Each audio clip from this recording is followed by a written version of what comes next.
이번 시간에는 사회보장기본법을 정리를 하겠습니다. 사회보장기본법은 1963년에 사회보장에 관한 법률로 제정되었던 것이 1995년에 사회보장기본법으로 이렇게 제명이 바뀐 겁니다. 자, 사회보장기본법, 기본법이라는 단어가 이렇게 나와 있는데, 사회보장기본법에는 목적, 보통 법률을 이렇게 제정할 적에는 첫 번째 1조가 목적, 다음에 이념, 그다음에 뭐 정의 이런 식으로 쭉 나오는데, 제 1조에 보면은 거기 사회보장의 목적이 나와 있습니다. 자, 사회보장기본법에 규정된 내용이 뭐냐면 사회보장에 관한 국민의 권리, 사회보장에 관한 국가 및 지단의 책임, 그리고 사회보장 정책 수립에 관한 기본적인 사항을 규정함으로써 국민의 복지 증진에 이바지함을 목적으로 하고 있습니다. 때문에 사회보장기본법,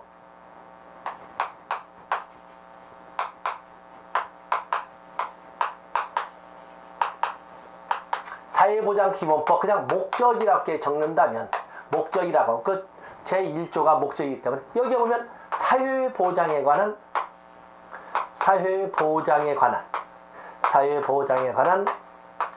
국민의 권리, 사회보장에 관한 국민의 권리가 이렇게 규정되어 있지요. 사회보장에 관한 국민의 권리, 또 사회보장에 관한 국가 및 지단의 책임, 국가 및 지단의 책임, 또 사회보장정책,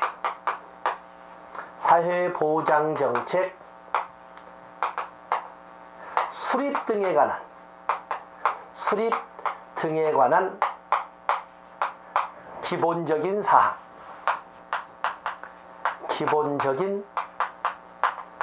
사항을 이렇게 규정하고 있습니다. 사회보장에 관한 국민의 권리, 사회보장에 관한 국가 및 지단의 책임, 그리고 사회보장 정책 수립 등에 관한 기본적인 사항을 규정함으로써 뭐자고 국민의 복지 증진에 이바지하도록, 바로 이것을 규정함으로써 국민의 복지 증진에 이바지하도록 함을 목적으로, 증진에 이바지 하도록 함을 목적으로 하는 것이 사회보장기본법 제1조의 내용이 되겠습니다. 다음에 사회보장기본법의 기본 이념을 보시면, 사회보장기본법의 제기본 이념을 보시면은 거기 보면 사회보장은 모든 국민이 다양한 사회적 기형으로부터 벗어나 행복하고 인간다운 생활을 향유할 수 있도록 자립을 지원하며 사회참여 자신에 필요한 제도 여건을 조성하여 사회통합 그리고 행복한 복지사회 실현을 기본 이념으로 한다. 자, 사회보장기본법의 기본 이념을 보시면,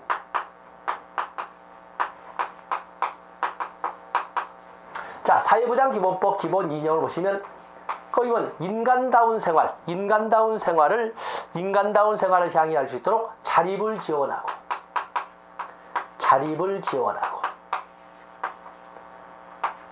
또 그런가 하면은 사회참여나 자아실현에 필요한 제도와 여건을 조성하여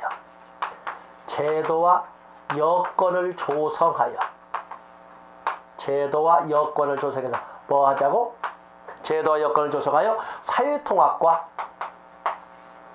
사회통합과 그리고 행복한 복지사회를 실현하자는 것을 기본 이념으로 하고 있습니다.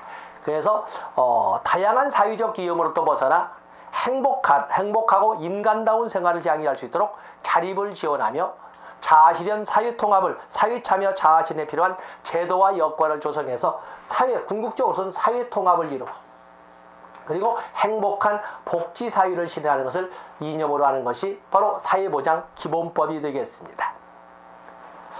다음에 3조가 아주 잘 나오는, 사소롭지만 잘 나오는 내용이 되겠지요. 3조의 1항, 당연히 이 사회보장기본법은 다른 사회보장 관련 법률의 상위법이자 동시에 일반법의 지위를 가지고 있습니다. 중요한 것은 2항입니다. 국내에 거주하는 외국인에게 사회보장 제도를 적용할 때는 상호주의 원칙을 따른다. 바로 상호주의에다 체크해 놓으시고, 그러면서 관계 법령이 정하는 바에 따른다. 그래서 국민연금법에도 외국인에 대한 특례가 나와 있고, 그리고 국민건강보험법에도 외국인에 대한 특례가 나와 있고, 산재보험법에도 외국인에 대한 특례 등이 다 나와 있습니다. 그 중에 가장 포괄적으로 이렇게 정리하고 있는 것은 국민연금법에 사회보장협정이 나와 있습니다. 그래서 국민연금법의 사회보장협정 이 내용을 가지고 여러분들은 거기에다가 379페이지라고 적어 놓으세요. 379페이지 오면 국민연금법에 사회보장협정이 나와 있습니다. 해서 같이 참조하시면 됩니다. 다음에 사회보장, 그 때문에 외국인에 대한 사회보장을 적용하는 사회보장제도 적용에 있어서 외국인에 대한 처우는 상호주의를 원칙으로 하되 구체적인 내용은 관계법령에서 정하는 바에 따른다. 이렇게 보시면 되겠습니다. 다음에 사회보장의 정의가 나와 있습니다. 사회보장의 정의. 자, 사회보장기본법 제3조를 가지고 설명을 하고 있는데, 자, 사회보장기본법 제3조는 무조건 나올 겁니다. 나죠? 사회보장기본법 제3조. 사회보장이란 무엇이냐? 사회보장기본법 제3조. 제3조가 이렇게 되겠습니다. 사회보장기본법 제3조. 사회보장기본법 제3조를 여러분들이 이렇게 보시면은, 먼저 사회보장이란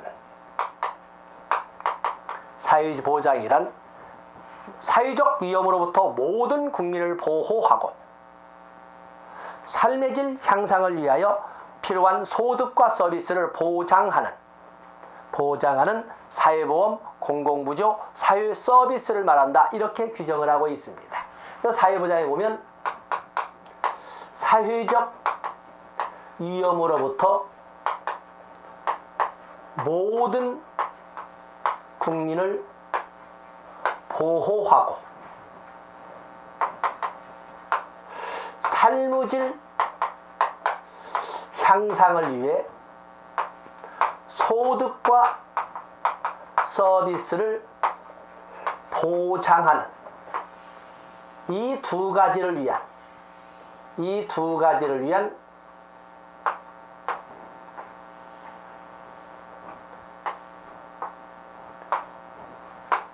사회보험, 공공부조, 그리고 사회 서비스를 말한다라고 이렇게 정의를 하고 있습니다. 사회보장이란 사회적 위험으로부터 모든 국민을 보호하고 삶의 질 향상을 위한 소득과 서비스를 보장하는 사회보험, 공공부조, 사회 서비스를 이렇게 말하고 있습니다. 자, 그러면서 우리는 이 내용을 하나하나 사회보장기본법 제3조에서 보면은 첫 번째가 나오는 것이 운영이념. 운영이념은, 사회보장의 운영이념은 모든 국민을 대상으로, 모든 국민을. 그 때문에 여기는 보편주의라는 것을 알 수가 있습니다. 보편주의. 그 다음에 사회보장기본법에서 언급하고 있는 사회적 위험은 뭐가 있는가? 사회적 위험. 사회적 위험에는 기존에 있었던 5종 세트에다가 해서 8종의 사회적 위험을 예시하고 있습니다. 종래에는 질병, 장애, 노령, 실업, 사망 등 이렇게 5가지만 있는데 새로이 3가지가 신설되고, 그리고 사회적 위험의 순위가 바뀌었습니다. 가장 앞선 것이 법적으로 뭐라고 되어 있습니까? 출산, 그렇죠? 양육. 그래서 사회적 위험의 가장 앞줄을 차지하는 것이 바로 출산과 양육이고, 그리고 오늘날 경제 침체의 장기화로 인한 실업, 정책의 순위가 바뀐 거죠. 그래서 여기 사회적 위험에는 출산, 양육을 우선순위로 하되 신설됐으며, 또한 빈곤이 신설되었죠. 빈곤이 신설되었습니다. 그리고 순위도 바뀌었죠. 출산, 양육, 실업의 순으로 바뀌었습니다. 실업의 순위로. 8개 보시고, 다음에 사회보험이란 뭐냐? 사회보험이란 뭐냐? 사회보험이란 거기 나온 것처럼 사회보험이란 국민을 사회적 위험으로부터 사회적 위험을 보험 방식으로 대처함으로써 국민 건강과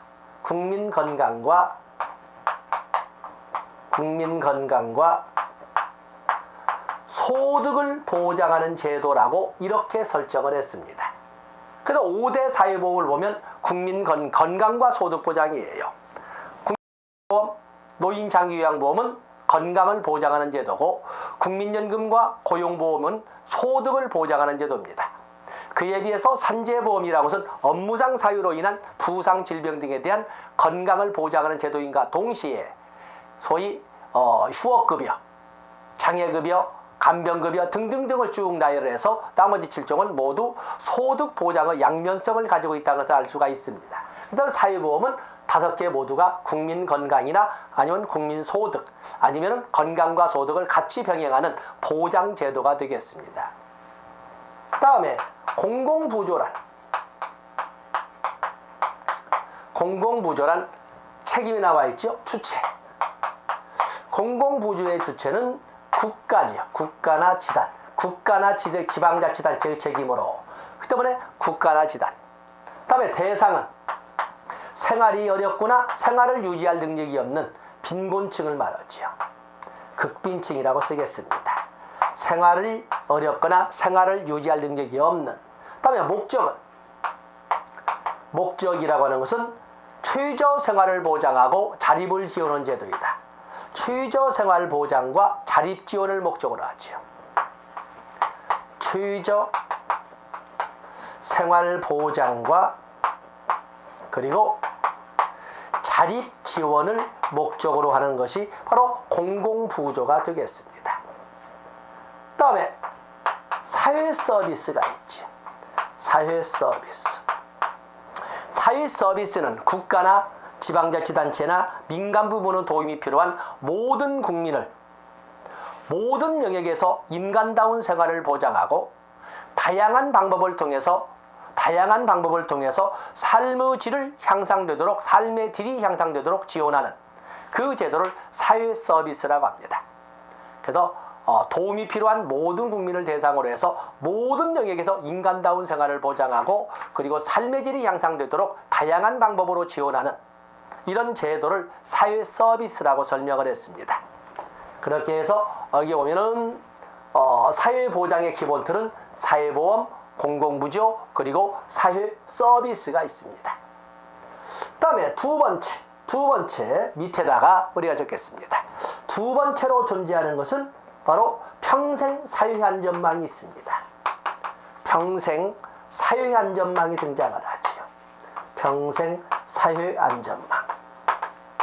평생 사회안전망이 나올 것이다 이렇게 보고 있는 거죠. 평생 사회안전망. 평생 사회안전망은 신설된 걸로서 여러분들 332페이지에 가서 보시면 누구나 살아가면서 갖게 되는 기본적 욕구와 저마다 살아가면서 갖게 되는 특수 욕구를 공히 같이 고려해서 소득과 서비스를 보장하는 맞춤형 사회보장. 이건 맞춤형 사회보장이에요. 맞춤형 사회보장. 그러다 보니까 우리가 좁은 의미의 사회보장에서는 사회보험, 공공부조, 사회 서비스를 말하지만 넓은 의미의 사회보장을 한다면 맞춤형 사회보장까지 합쳐서 평생 사회안전망까지 통합해서 설명하시면 될 겁니다. 그래서 이게 사회보장기본법 제3조는 그냥 문제의 보고다라고 이렇게 보고 접근하시면 되겠습니다. 다음에 332페이지 아래 보면 사회보장에 관한 국민의 권리가 나와 있습니다. 사회보장에 관한 국민의 권리, 사회보장 수급권이 있죠. 사회보장기본법에서는 헌법 제34조 1항과 마찬가지로 운영 이념을 보편주의를 택하고 있습니다. 모든 국민은 인간다운 생활을 할 권리를 가진다라고 하는 것처럼 모든 국민은 사회보장 급여를 받을 권리를 가진다 해서 보편주의 운영 이념을 분명히 하고 있습니다. 그러면서 2항에서는 사회보장 수급권은 관계법령에서 정하는 바에 따라 다른 사람에게 양도하거나 담보로 제공할 수 없고 그리고 압류할 수 없다. 다시 말해서 사회보장 수급권은 일신 전속권이라는 것을 분명히 그 사람에게만 부여되는 일신 전속권이라는 것을 분명히 하고 있습니다. 다음에 333페이지로 넘어가 보시면 사회보장 급여의 수준이 나와 있습니다. 국가와 지단은 모든 국민이 건강하고 문화적인 생활을 유지할 수 있도록 사회보장 급여의 수준 향상을 위하여 노력하여야 한다, 이렇게 되어 있습니다. 헌법 제34조 1항에 있는 인간다운 생활을 사회보장 기본법에서는 건강하고 문화적인 생활로 이 번역을 했는데 아주 추상적인 개념을 좀 덜 추상적으로 적었습니다. 그랬는데 그 2항에서 국가는 관계법령이 정하는 바에 따라 최저생계비와 최저임금을 매년 공포해야 된다. 이렇게 해서 헌법 제34조 1항에 있는 인간다운 생활을 좀 더 구체적으로 건강하고 문화적인 생활이라 했고, 그것을 아주 구체적으로 양적 개념으로 전환시킨 것이 최저생계비와 최저임금이라고 설명을 했습니다. 이런 것처럼 애매하고 추상적이며 질적인 개념을 아주 구체적이고 명료한 양적 개념으로 전환시키는 과정을 조작하라 하고, 헌법 제34조 1항의 인간다운 생활은 개념적 정의, 그에 비해서 여기 사회보장 기본법에 나오는 최저생계비나 최저임금이라는 것은 조작적 정의, 이렇게 우리가 설명할 수가 있습니다. 사회복지조사원에서 한번 설명했던 것을 법조문을 가지고서 봤습니다.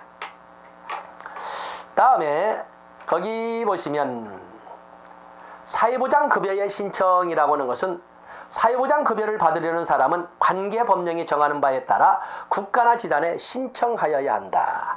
신청. 그러나 관계법령이 따로 정하는 경우에는 국가나 지단이 신청을 대신할 수 있다. 물론 이 대신하는 사람을 우리는 사회복지 전담공무원이라고 할 수가 있겠습니다만, 이걸로 볼 적에 사회보장 수급권의 행사는 반드시 규범으로 분명히 법으로 정해놓고 본인이 도움이 필요해도 신청하지 않으면 안 된다는 것을 반대 해석할 수가 있습니다. 그렇기 때문에 이런 것처럼 표현된 욕구, 브래드쇼의 욕구 분류로 본다면 표현된 욕구가 오늘날 실천 현장에서 중심된 역할을 한다, 이렇게 볼 수가 있습니다. 다음에 사회보장 수급권의 제한. 사회보장 수급권은 원칙적으로 제한될 수 없습니다. 원칙적으로 제한될 수 없습니다. 그러나 관계법령이 따로 정하고 있는 경우에는 제한될 수 있습니다. 결론은 사회보장 수급권은 제한될 수 있습니다. 사회보장 수급권은 제한될 수 있다.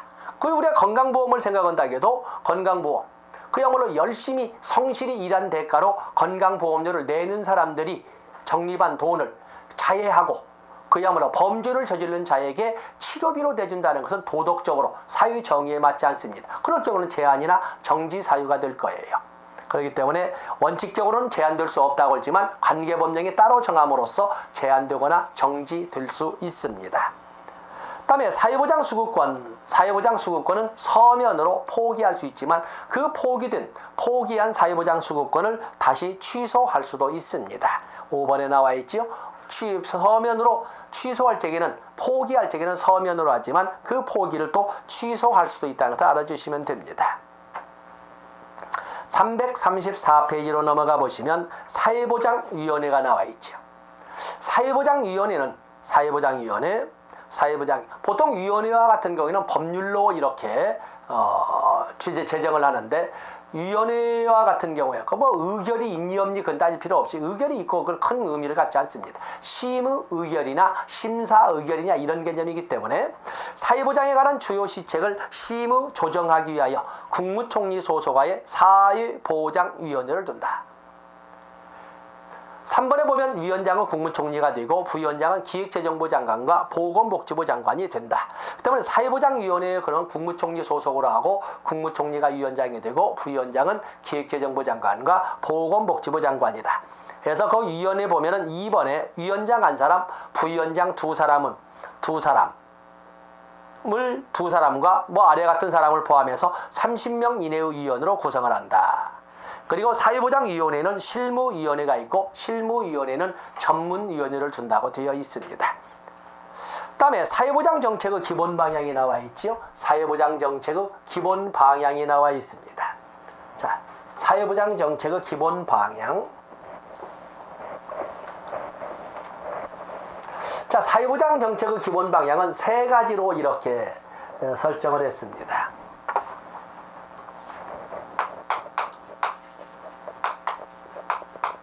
사회보장 정책의 기본 방향.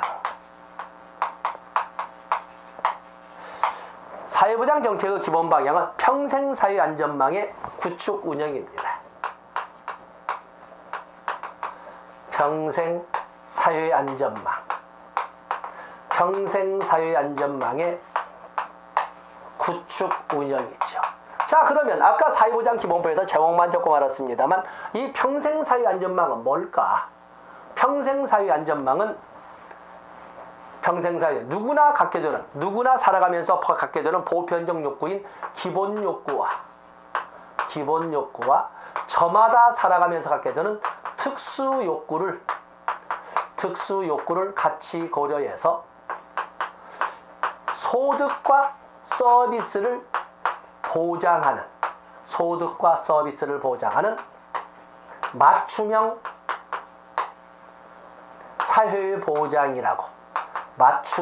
사회보장이라고 이렇게 정의하는 것이 평생사회안전망입니다.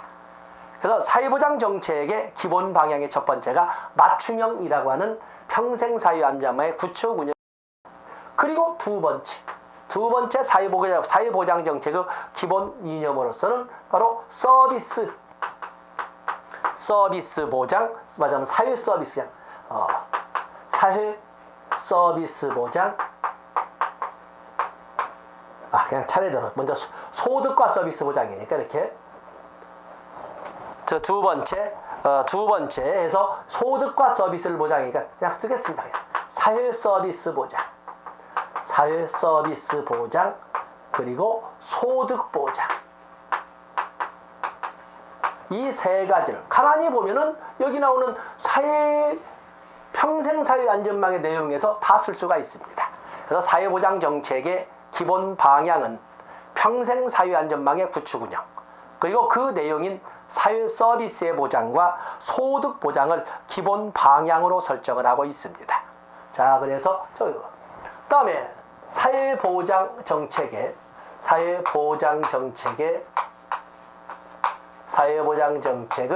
이념, 사회보장 정책의 운영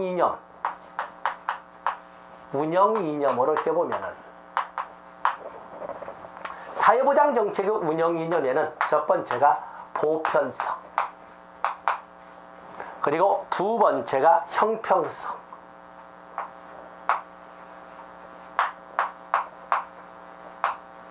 세 번째가 민주성,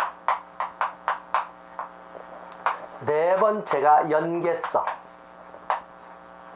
그리고 다섯 번째 전문성, 그리고 여섯 번째 책임 분담. 분담의 이념을, 여기 책임 분담의 이념은 새로 신설된 건 아니지만 다른 조항으로 됐던 것을 이번에 운영 이념에 포함을 시킨 겁니다. 그다음 운영 원칙 이념이라는 운영 원칙이라고 그냥 법적으로 운영 원칙을 하고 이렇게. 그래서 사회보장 운영 원칙을 보면 335페이지 거기 보시면 국가와 집단은 이 제도를 필요로 하는 모든 국민에게, 이게 바로 보편성의 운영 원칙이 되겠습니다. 다음에 국가와 집단은 사회보장 제도의 급여 수준과 비용 부담에 있어서 형평성을 유지해야 된다. 형평성의 원칙이 되겠습니다. 국가와 집단은 사회보장 제도 정책 결정 및 시행 과정에 다양한 사람을 참여시켜 이를 민주적으로 결정하고 시행한 민주성의 원칙이 나와 있습니다. 다음에 4번에 보시면 국가와 집단은 사회보장을 운영함에 있어서 국민의 다양한 복지 욕구를 효율적으로 충족시키기 위해서 연계성이라고 하는 것은 이것은 기관 간 협력성이죠.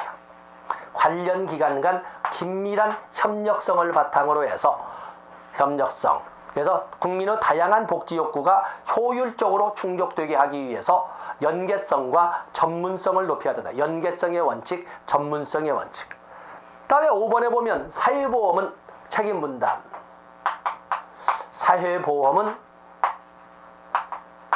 국가의 책임으로. 다음에 공공부조와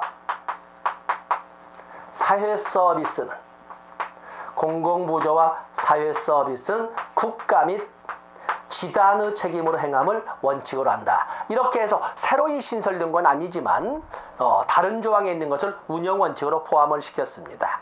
그래서 335종 운영 원칙은 사회보장 기본법에서는 뭐 그냥 단골 메뉴로 나온다고 할 정도로 볼 수가 있습니다.